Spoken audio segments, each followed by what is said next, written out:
దేవా, మీరు తప్ప నాకెవరున్నారయ్యా? నా దిక్కు నీవే కదా, నా ఆధారం నీవే కదా.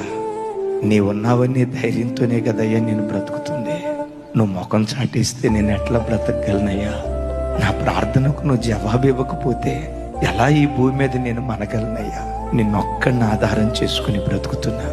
నా ధైర్యమైన, నా నిరీక్షణైన, నా బలమైన, నాకుంటూ నా బ్రతుకులో ఒక విశ్వాసమైన అది మీరు ఒక్కళ్ళే యేసయ్యా. మీరు ముఖం చాటిస్తే నేను తట్టుకోలేనయ్యా, నేను తట్టుకోలేను. నేను నమ్ముకుని నిన్ను ఆధారం చేసుకుని బ్రతుకుతున్న వాడినయ్యా. నన్ను నేను పరిపూర్ణంగా నీకు అప్పగించుకుంటున్నా అని నీ ప్రయత్నాలన్నీ ప్రక్కన పెట్టి ఎప్పుడైతే ప్రభువుకు నిన్ను నీవు అప్పగించుకోవటం ప్రారంభిస్తావో అప్పుడు నీ పోరాట భూమిలో దేవుడు అడుగుపెట్టి తన పరాక్రమాన్ని నీ పట్ల కనపరచడం ప్రారంభిస్తాడు.